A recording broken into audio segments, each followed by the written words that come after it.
அனைவருக்கும் வணக்கம். நான் மருத்துவர் சரவணன் பேசுகிறேன். இன்று உலக மகளிர் தினம்.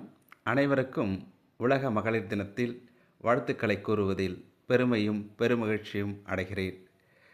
பாரதியார் சொல்லியிருக்கார், பெண் விடுதலை வேண்டும் அப்படின்னு சொல்லிட்டு. இன்றைய காலகட்டத்தில் பெண் விடுதலையை நோக்கி தான் சென்று கொண்டிருக்கிறது உலகு. இருந்தாலும் முழுமையாக பெண் விடுதலை வேண்டும்.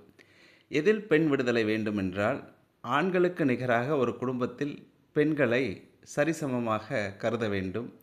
அடுத்ததாக அவர்களிடத்தில் இருக்கும் சொத்துக்களை சரிசமமாக பகிர்ந்து கொள்ளுதல் வேண்டும். அதற்கு பிறகு கல்வியில் ஆணுக்கு எவ்வளவு முக்கியத்துவம் கொடுக்கிறோமோ கல்வி கற்பதில், அதேபோல் பெண்ணுக்கும் அந்த அளவு கல்வி கொடுப்பதில் முக்கியத்துவம் தர வேண்டும். பிறகு தொழில் தொழில் ஆண்கள் செய்யும் தொழிலுக்கு இணையாக பெண்களும் இன்று தொழில் செய்து கொண்டிருக்கிறார்கள். அந்த தொழிலில் பாகுபாடு, ஆண்கள் பெண்கள் என்ற பாகுபாடு இருக்கக்கூடாது. அதேபோல் அரசியல், இன்று நமது சட்டமன்றத்திலும் பாராளுமன்றத்திலும் 50% கொண்டு வர, பெண்களுக்கு 50% கொண்டு வர நல்ல ஒரு சட்டம் இயற்ற வேண்டும் என்று இந்த மகளிர் தினத்தில் நான் தெரிவித்துக் கொள்கிறேன். அதேபோல் இந்த மகளிர் தினத்தை நினைத்து கொண்டிருக்கும் பொழுது என் மனவானில் ஒரு கவிதை எழுந்தது. அந்த கவிதையை உங்கள் முன் வைப்பதில் நான் பெருமையும் பெருமகிழ்ச்சியும் கொள்கிறேன்.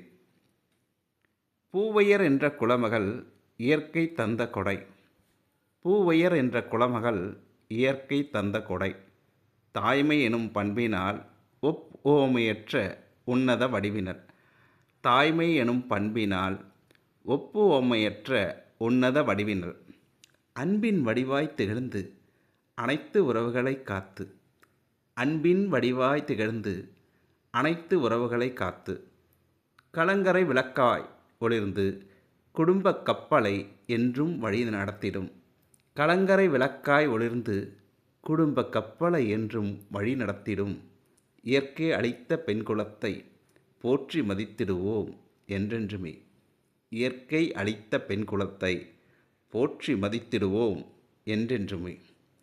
அனைவருக்கும் மீண்டும் மகளிர் தின நல்வாழ்த்துக்களை தெரிவித்துக் கொண்டு உங்களிடமிருந்து விடைபெறுகிறேன். உங்கள் மருத்துவர் சரவணன்.